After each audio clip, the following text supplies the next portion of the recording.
Okay, we are starting our morning commute. Coming up 110th Street here.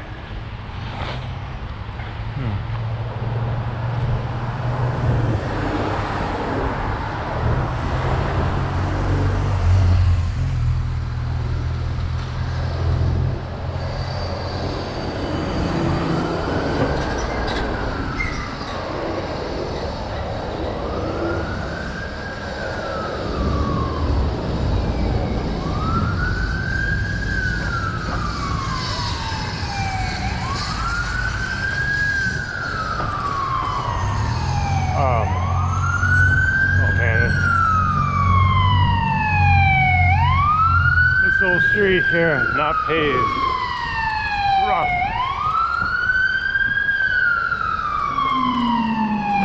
Oh, Jesus Christ. Not fun. Ooh, tough on a scooter.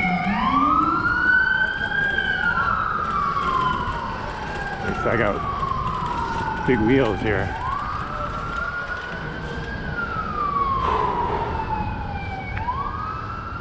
I think the news of the day is about Deblasio saying that he might consider a helmet law in New York City, and oh, hold on, this will kill somebody.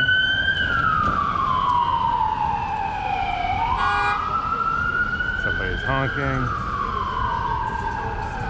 This person's honking, yelling with music blasting. This person just went through, right?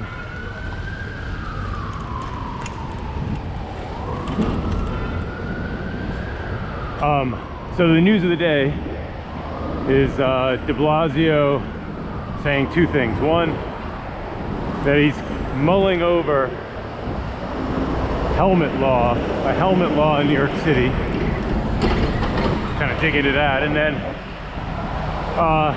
then potentially requiring that cyclists get licensed, like a licensing system for cyclists. Okay, so let's unpack how stupid this is. Here's my right turn where I can't stand anywhere. Dangerous as shit. This is a mixing zone right here, but then you've got, I'm obviously blocking any vehicle that wants to come, so they would just kind of run me over there.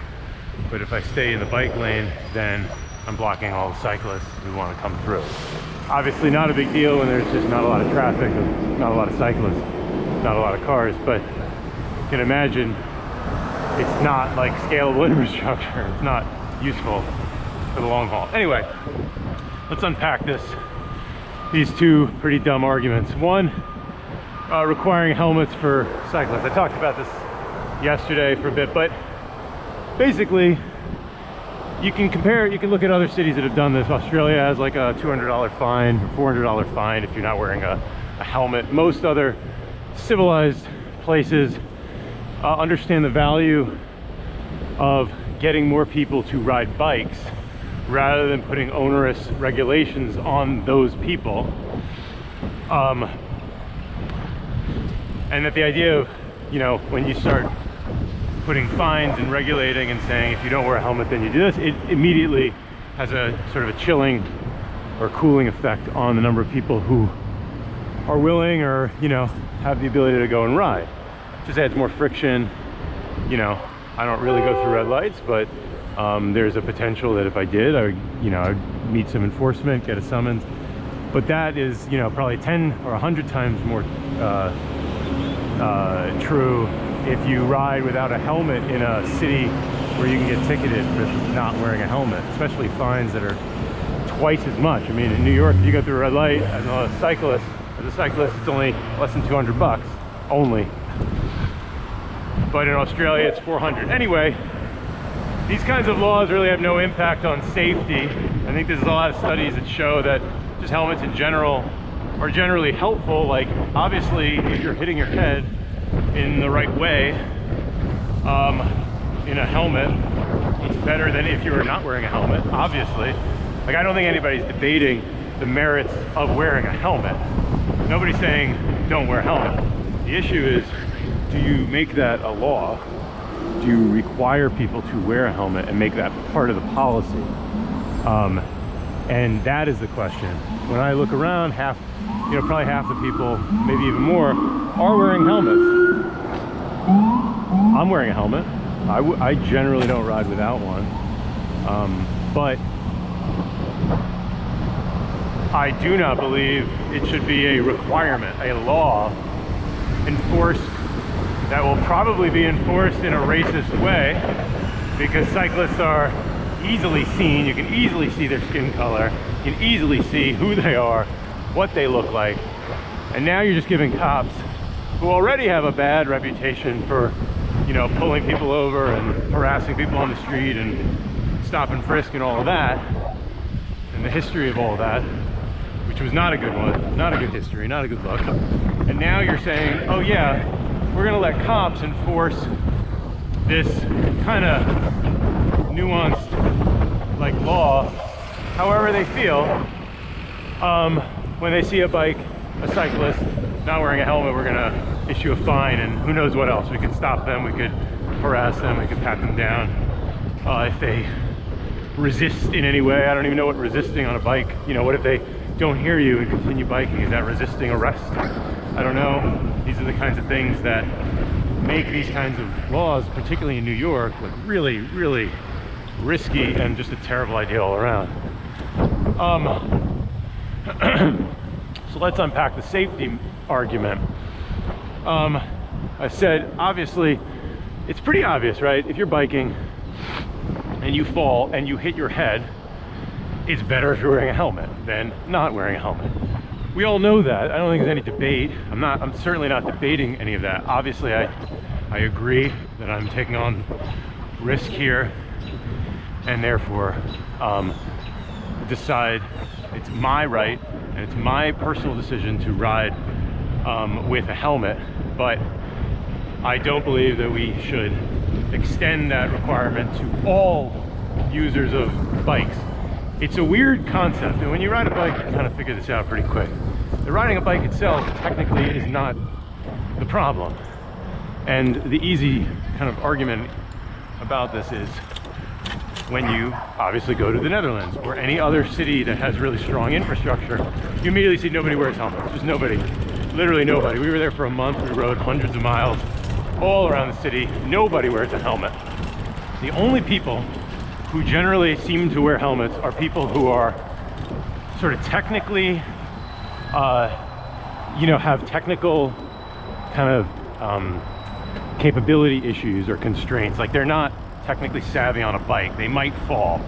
In that case, yeah, like wear a helmet, because if biking is not as second nature as walking or jogging to you, and you might fall at any time, kind of randomly, with no one pushing it, with no external force, then you absolutely should wear a helmet. That's like, sure, you assume risk, you probably should wear a helmet when you walk. Like if you're shaky when you're walking, like yeah, you should probably wear a helmet. Like anytime you fall, it's really dangerous. Doesn't matter if you're falling off a bike at 1 mile an hour or 2 miles an hour. So those are one group of people, and then the other group is obviously like more professional level cyclists, and these are people that have the outfits and the bikes and the and all that, and they're speeding, right? They're going 30 miles an hour, 40 miles an hour on straightaways, things like that. Those people, like, yeah, Tour de France, like, yeah, wear a helmet. Good idea. Obviously, it's why it's required in any of these kind of group rides and things. Commuting by city bike, where most of the time you're going 5-10 miles an hour, you're constantly stopping. Like, look at this guy going half a mile an hour up this steep hill. The threat, like the idea that like a helmet is necessary and will somehow save you, like assumes a bunch of things. That one, that you're gonna like that you're somehow responsible for your own safety, and that every other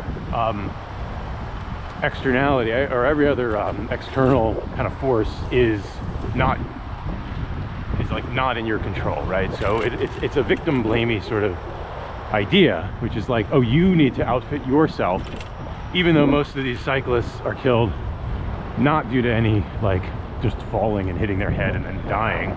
It's because they are literally hit by speeding cars, by inattentive drivers, mostly cars. It's just cars. If you eliminate cars, you eliminate most death and most of these accidents, which are really just crashes. And you obviously see that borne out in all of the major countries that have much stronger infrastructure, much stronger laws, you know, like Denmark and Netherlands and Sweden and Germany and Finland and like all these places. You just look and they're like a third or a quarter of the deaths per any metric traffic fatalities, right? And so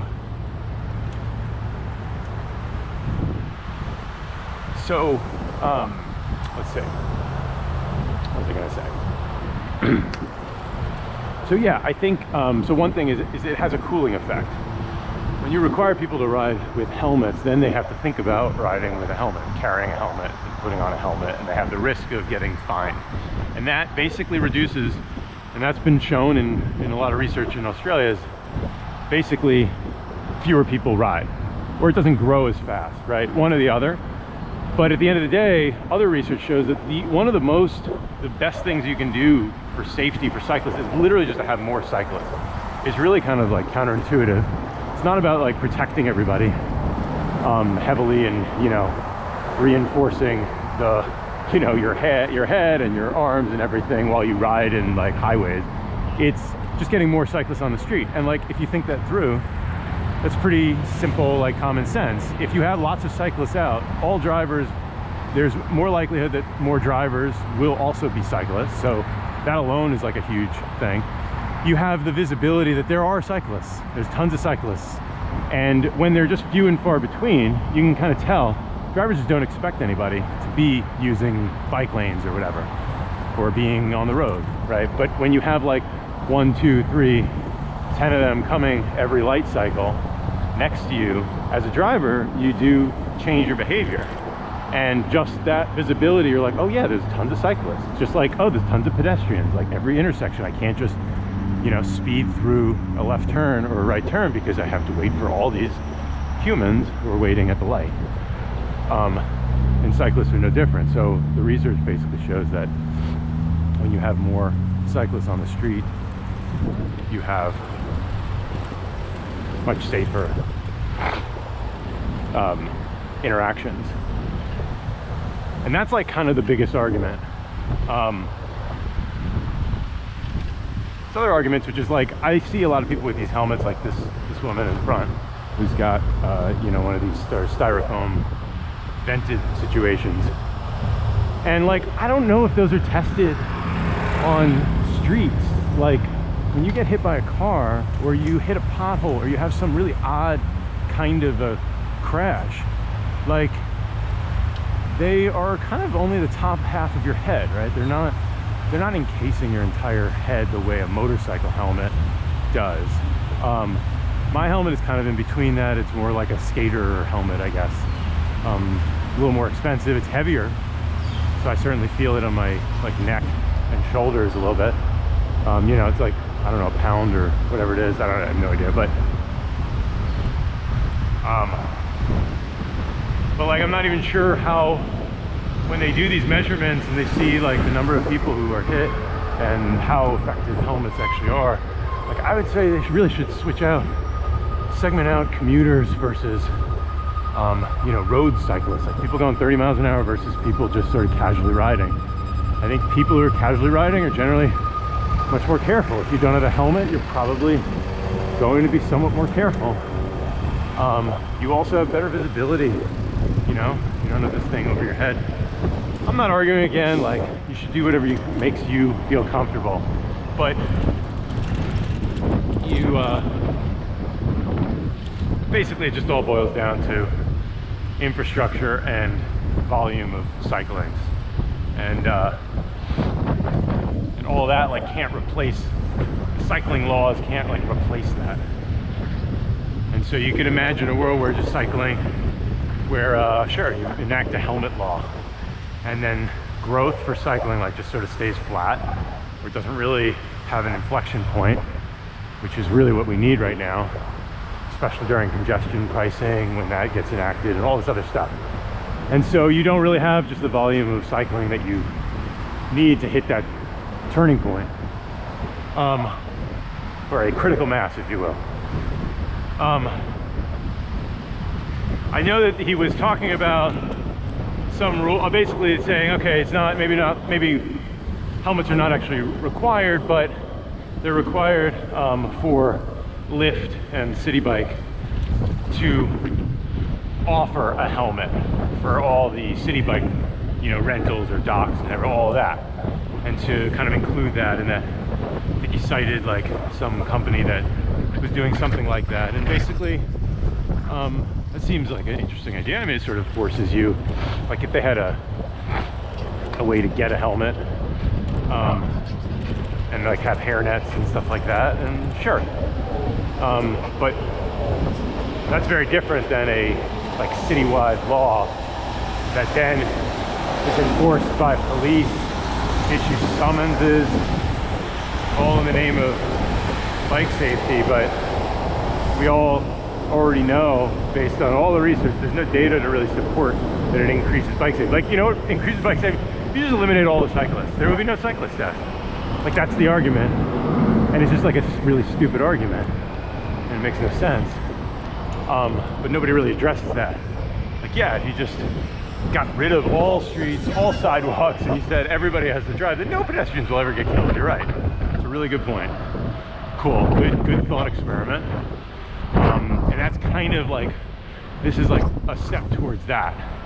Just put onerous regulations and restrictions on the, I don't want to call them a class of people, but like a, you know, a segmented group of people who are the most vulnerable, who, you know, amongst them are the absolute most vulnerable, you know, the immigrants and people who are perceived that they have fewer rights than everyone else, right? That the cops target, or at least appear to target, you know, all of that, and then putting additional regulations on them. It's just a crazy response to do that. Okay, what was the other thing? I forgot.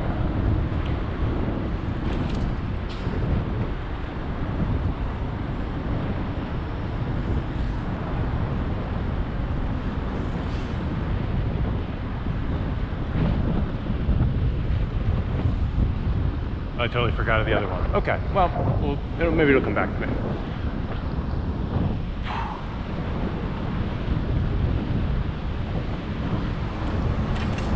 Meanwhile,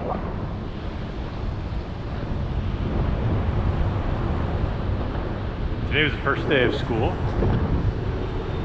We brought our son to school, and Streets Blog did a nice story on how all the intersections are often blocked by cars, and how the DOT, how the DOE, Department of Education, should really be a major partner and player, an agency involved in Vision Zero, because of all the children who are involved in car crashes and how dangerous it is in front of schools and all of that, and how they've been basically radio silent on a lot of these projects.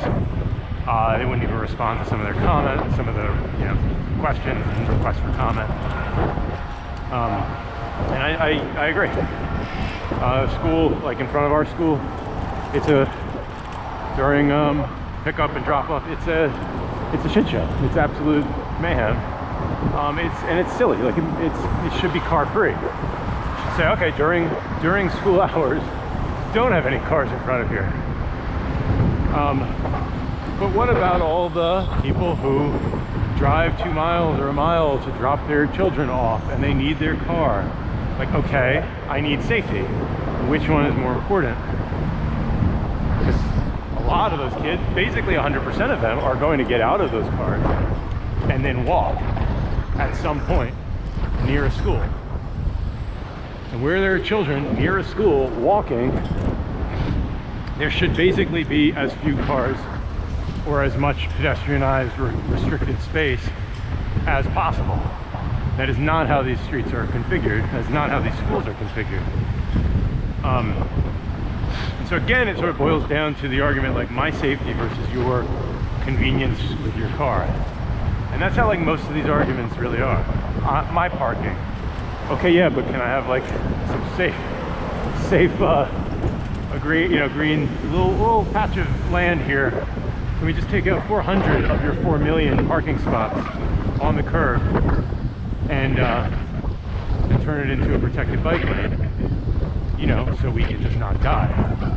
No, because then my cost of parking my car for free on the street with an unspoken subsidy by the city endowed to me because I happen to, whatever, live in this neighborhood, will be taken away from me. And I might have to pay market rate for parking my vehicle on the Upper West Side.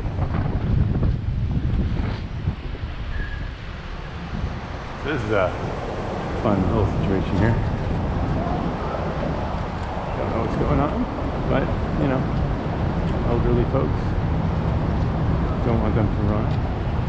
Go ahead. Take your time.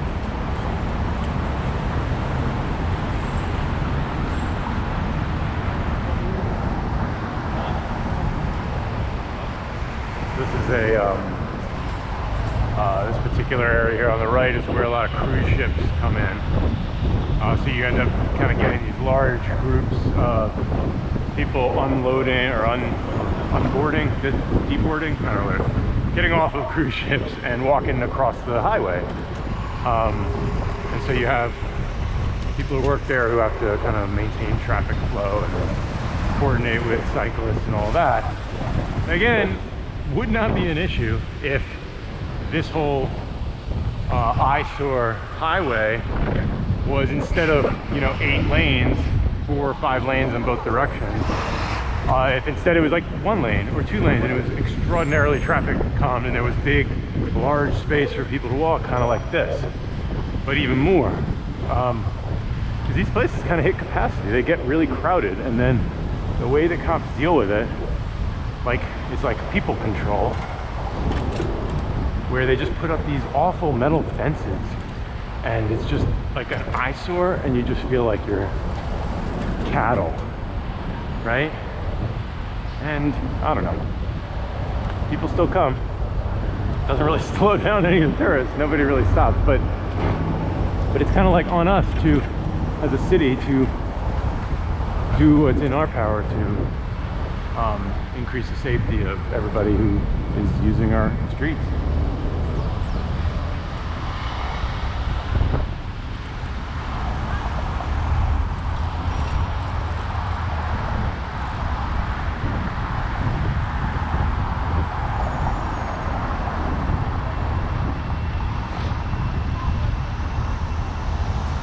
Hand signal. That's awesome. This guy just unloading right in the bike lane. Great.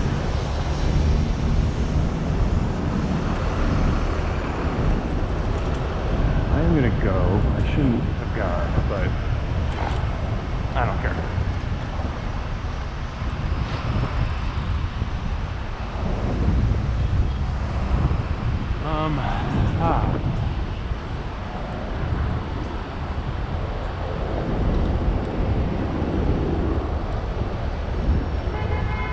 Oh, what is that?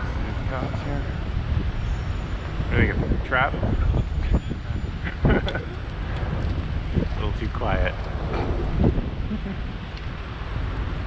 All right.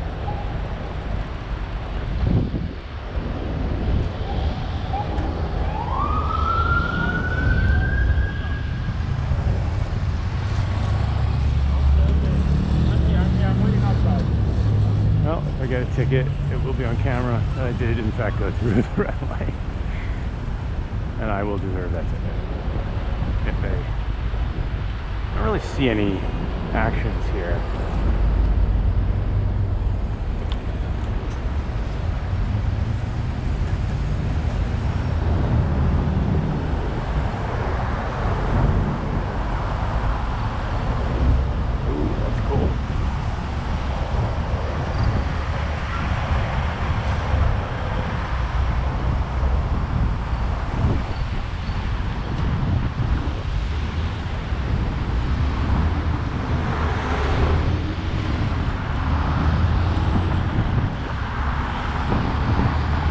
Sometimes when I ride here that I can sort of pick off a car and sort of stay with the car for like maybe a mile and a half, you know. Like look at how far backed up this traffic is. And what I think is always funny is, so we're riding on, you know, what could be 2 lanes, almost, not quite, of car lanes. And I bet you, and I feel like the way that drivers view bike lanes is they look over and they're like, ooh, ooh, look at all that space. I could just blow past all of these drivers if I just had that lane all to myself.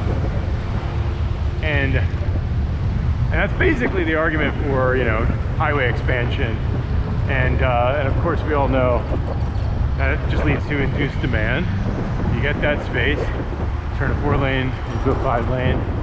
Yeah, for a little while traffic gets a little faster, cars get a little faster, but then once everybody gets word of it, there's all the cars back on the road and they're just filling it up, because those are all kind of marginal trips that people just start doing because they're like, well, it's faster, I could just drive.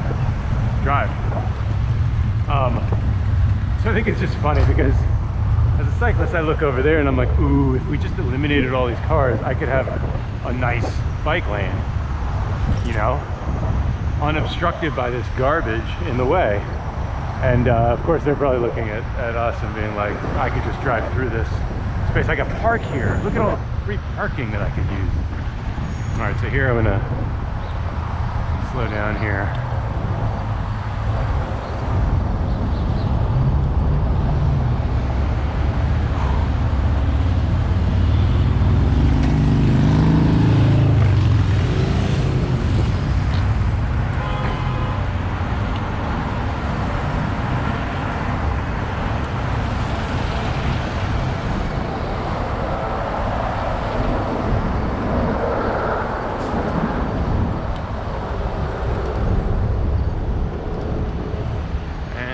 Embark on the worst crosstown protected bike lane. It's used protected in quotes here. There is some green paint. They got that right. But how many? Let's count how many cars are blocking. 1 from Jimmy's delivery service. 2, 754 474. 3, EXJ 2968. 4.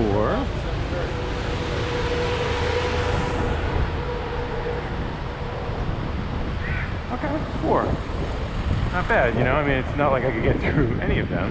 0. I could get through 0 of them, I'd have to go around. Doesn't really matter if it's 1. Once 1 blocks, everybody else blocks it too. And that's why you need to lead by example, Eric Adams. I think Eric Adams had a town hall. He's the Brooklyn Borough president. He had a town hall the other day to talk about placard abuse and how his staff was basically parking at City Hall illegally in a pedestrian plaza.